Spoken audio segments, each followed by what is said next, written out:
Folks, welcome back. Conlon Farrell with you here. Opening Arguments, Episode 5.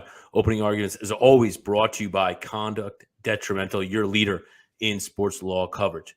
A great show here planned for you. And today, in the main event, the battle of the 3Ls. Debating out of the blue corner, a 3L from Hofstra University, Jason Morrin. And his opponent, also making his debut on Opening Arguments, a 3L from Duquesne University, Steph Burton. All right, and you can tell that very mediocre Bruce Buffer impression will have something to do to tie in with today's show. Gentlemen, though, how are you? Thank you so much both for coming on. It's a pleasure to be here. I'm doing well. That intro was a little more than average. I liked it. All right. Well, we'll try to keep that as the trajectory of the show, a little more than average. You know what I mean? Do something a little above average, be a little extra, make it extraordinary. Okay. Well, gentlemen, so that above average segue leads us to our first debate topic here on Opening Arguments, Episode 5. This past week, UFC in the headlines once again, but this time not for what happened in the octagon, but what happened outside of it. Jorge Masvidal attacking his former friend and teammate, Colby Covington, in a Miami steakhouse, leading him sucker punched in the face. Covington damage to a $90,000 Rolex. So we'll kick off debate topic number 1. Should the UFC begin to implement harsher penalties for fighters being arrested? Now, this isn't something that sport has had issue with just this time, but in the past, there has been issues with fighters running in trouble with the law. Jason Morrin, we're going to kick it to you. For the first time, we're going to have 45 seconds this episode to make your opening statements. And feel free. Go ahead there, Jason. Your time to shine, bud. Yeah, the answer is absolutely not. They should not implement harsher penalties. I mean, first of all, the current system works. The UFC has never been more popular. Fighters have never been more polarized. And the actual fights have never been more looked forward to. If you think about what the sport represents and what the league represents, this is not golf where we need to be so buddy-buddy. We can't promote fighters getting into legal trouble. Obviously, attacking another one is not acceptable. But give him the proper penalty, move on, and guess what? The hype is only built. I mean, Covington called him a deadbeat dad. You don't think he's going to respond? So Masvidal did what he thought was right. I'm not saying it was right. But guess what? If we want to rematch this fight, you better believe the world's going to tune in. Steph, your counter, 45 seconds. All right. I disagree. Jason, I think you make good points, especially as it relates to trying to really get the hype going, but I don't really think that's exactly the thing to hang our hats on. And even just beyond the Masvidal incident, in general, the UFC has been very, very, hesitant to actually enforce any sort of punishments. So, for example, there was John Jones, a repeat drunk driver, but he's never really faced actual punishments from the UFC, from Dana White. So I think that in general, this is just a poor precedent that, people can essentially go and do whatever. And I think that there's repercussions to all these sort of actions, and just jumping someone at a restaurant or, other sort of malacts. There's not something worth encouraging, worth really trying to put out and keep building your reputation on. All right, Jason, your 30-second counter. Yeah, and morally, I certainly agree with you, but we're talking about a business that Dana White has to run. So he's not the arbiter of good morals in the world. So, sometimes it's not his job to rehabilitate John Jones or to get John Jones to a point where the public can be proud of the product UFC is putting on. At the end of the day, John Jones sells pay-per-views. He's one of the best fighters in the history of the sport of mixed martial arts and of the league. And they're going to get him into the octagon. And that may take some consequences. Steph, 30 final.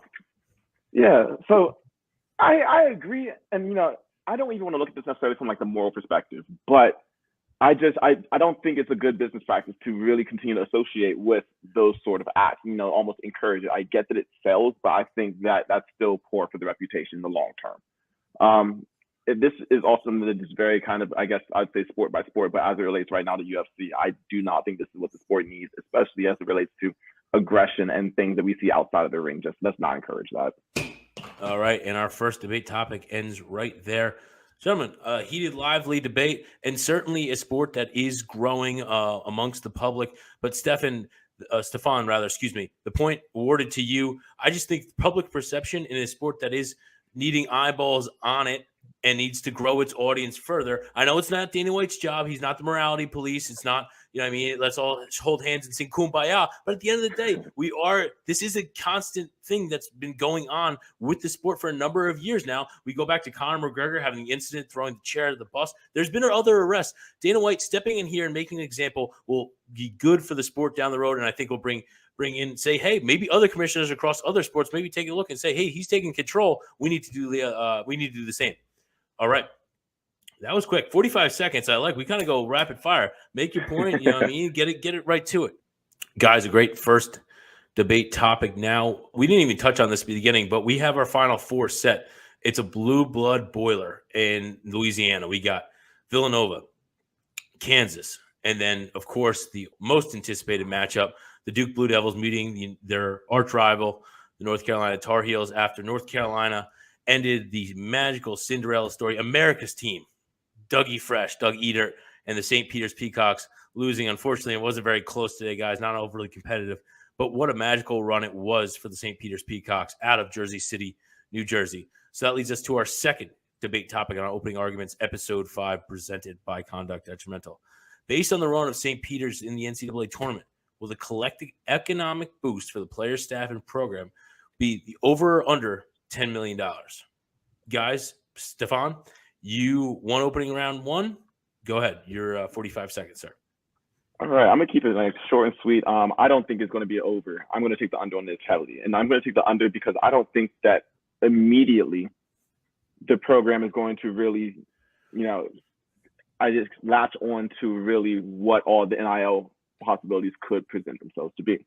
Now, of course, they had a really good year as it relates to Peacock and the revenue that, at least the viewership and the revenue that's attached to that. But I think that before you start seeing tangible results, it's going to take at least another season or two of, storied success to really start actually becoming a household name, in which case then you'll see really that sort of boost for the program, the staff, the team, really. But, all right, Jason. I'm on the under. Oh, there you go. Finish your Jason, 45 to you.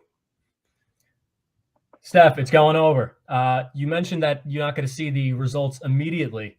There's no expiration date on this prompt. I mean, we already have Kevin Willard moving from Seton Hall to Maryland. Guess who's going to Seton Hall? Mr. Holloway is going to get a deal. It's being reported as we speak. So if you look at Willard's previous deal as the coach of Seton Hall, that was about $1.52 million per year. So we're already 20% there. Now, if you look at the players, you have social media interactions increasing 5,000% by the day for each player, especially Dougie Fresh. So what you're going to see is just NIL deals coming across the board for a lot of these players, and this is going to trickle on for years and years to come. The Peacock is now a national symbol. It's an icon, and guess who's going to reap the benefits from that? The program, the players. Right there. Steph, 30 seconds. You're right. You got me on the technicality. You're right. There is no expiration date on this prompt. Now, that being said, I think that we should just focus on what's immediate, this season or next season, just based on, yes, of course, you can speculate that 20 years down the line, it's going to be like that. And it probably very well will be. I wholeheartedly don't think that even with the coaches going out, I want to focus on the money that's coming into the program. I want to focus on this, the NIL deals that the athletes are going to start getting. And I'm saying that, you're going to get a couple of looks, but not yet. 30, Jason. And one thing that we're not focusing on that I have to bring up is how about the just promotion and marketing that they have reaped from this tournament? I mean, you're having this school on CBS primetime with the entire country tuning in. You don't think that is going to reap the benefits of millions of dollars worth of marketing, what that would have cost? And I understand that we're not talking about safe costs here, but they will absolutely gain the benefits that would have been derived otherwise from that expenditure. So not even the NIL deals, not even the coach who may make up the $10 million themselves. This school right there, Morrin, you're done. Guys, good points there. Both well made. Steph, you hit the nail on your head in your first argument with the gavel. That's what's symbolizing. You won round 1, but Jason, you're going to take home round 2 there. Like we said, he got you on a technicality in the beginning because we didn't have an expiration on the over under 10 million. But to his point, Shaheen Holloway looking like he's already moving back to his alma mater, Seton Hall. Dougie Fresh signing not one but 2 NIL deals before they even played their Sweet 16 game against Purdue with Barstool Sports and Buffalo Wild Wings. This team, they seized the opportunity. Doug Eater, thank God his razor blades ran out of blades before he had to go fly for his first round game, because the stash certainly paid dividends for him financially. So with that said, we're tied at 1, round 3. Coming up next, our final debate topic here on episode 5 of Opening Arguments. And our battle of the 3 L's comes down to the third topic. How fitting, gentlemen. It's been a pleasure having you both on here, but hey, somebody's got to be declared a winner in court. There's winners, there's losers. You're both lawyers or aspiring to be. I'm not, but I'm enjoying the fun as always. Okay, so we're going to go back to one of the hardest hit topics in the sports law world so far this year, and that's been Deshaun Watson. Deshaun Watson now being traded this week from Houston to Cleveland in exchange for numerous first-round picks. The Texans remain firm in their asking price there, and they got their match. Cleveland Browns giving him a 5-year, $230 million contract, fully guaranteed, even though he's got 22 lawsuits still pending. Now, gentlemen, the question here, the third and final, should the league have announced its decision on Deshaun Watson's suspension or pending suspension prior to his trade to Cleveland? Jason Morrin, you won last round. You start us. Thank you, Conlon. And, there's a lot of information that we don't know that pertains to this question, but the answer in short is absolutely. They should have announced its decision to suspend or its decision not to suspend. And that's because the NFL has a duty to the 32 members of the league, and it has a duty to the image of the league. So when you have a player like Deshaun Watson, who is obviously highly coveted on the market, and a team like Cleveland risks its entire future financially and through draft capital on that player, the league needs to provide direction on what is going on with that player. It needs to proact and not react. So now we have a situation where a team is waiting on an NFL decision, and things may not change. So the NFL may just act here out of, just sheer decision to just suspend based on speculation or not. Steph, go. I feel like absolutely not. I think that you made a good point in terms of, Jason, having responsibility to the other member organizations, but by and large, I don't think so. There's the theory of caveat emptor, buyer beware.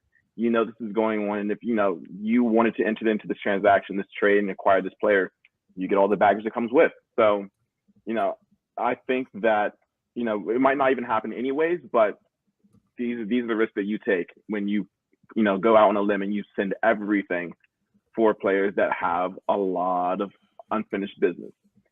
And, another point I really also think is worth noting is that, that duty, it's not really as deep. This is, at the end of the day, it's competition. So it is what it is. Charge it to the game. Jason, 30. Yeah, sure. Buyer beware. I totally get it. But shouldn't the NFL take some leadership and actually make a decision so that the teams are informed as to what they're getting involved in? I mean, the NFL had every opportunity in Roger Goodell to put Deshaun Watson on the exempt list.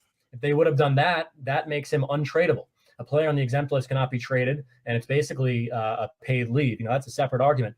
But why should the NFL sit back and wait for things to settle out instead of taking proactive leadership and making a decision and being firm so that its member teams know what they're dealing with? Steph, round us out. Maybe. I think that honestly, you kind of answered that question in and of itself when you mentioned that Roger Goodell did not put him on the exempt list. I think that could be possible because, maybe there's no suspension, and actually maybe this is even not that big of an issue. So that would actually bring me back to another point, which I would say that, maybe disclosing those sort of things should be done on a case-by-case basis. But as it relates at least specifically to Deshaun Watson and the Browns, it's almost a moot point, only if it actually does in fact turn out that he's not going to be suspended, which, again, all things kind of indicate so. And that is it, gentlemen. Heated discussions across all 3 topics in various sports. First off, thank you both for participating, but let's render a decision here because one must be made as always. Well, we'll go back, and I'll go back to my first point, which was rewarded to Steph, saying Dana White needs to set an example. I'm all for leadership from the highest authority, and that is the commissioner across each of these sports. Roger Goodell, Jason Morrin, you win defending Roger Goodell. Who would have thought Roger Goodell would actually help somebody out winning something? He's not known for that, but this show is uncommon. Be uncommon amongst common. Jason Morrin, you are episode 5's winner of Opening Arguments. You got 15 seconds. What do you want to say, sir? I want to say fantastic job by Steph and great job hosting. Steph, you were a worthy opponent, and I think we did an even job. This was a tremendous time. I really enjoyed it, and I would like to defend my honor and my position and my win by coming back on in the future. Ooh, I think that invitation will likely be extended. All right, gentlemen, this rounds out our debate section, but we always have some fun at the end of each of these shows, and we charge somebody across the sports world with contempt of court, who made a bad decision, who messed up in the spotlight. And this week, we are actually going to stay right here in my home state of New Jersey. They are in the spotlight now for having to pay out North Carolina. They are the winners of the East region. But actually, before they tipped off against St. Peter's, if you had bet MGM, you were already paid out because they were paying out the runner-up if it was North Carolina, if St. Peter's were victors, because of a caveat in New Jersey betting laws where you cannot bet on an in-state team. So no St. Peter's, no Rutgers, no Seton Hall. Now, the rule itself is supposed to deter people, from shady dealings, from point shavings. I'm sorry, this isn't the 70s and 80s anymore.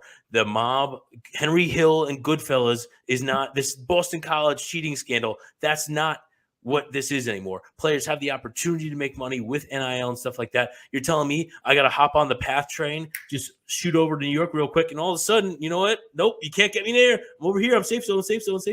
I'm sorry, that's ridiculous. You stay in New Jersey and New York as well. They're in cahoots on this. Very bad, poor job on their part. That rule must be overturned. We need to update this as we update all the rules across sports betting and stuff like this, as there's more states looking to legalize betting, and that should not be an example being set for them in their hopes to legalize. As always, guys, great having you on episode 5 of Opening Arguments for Conduct Detrimental.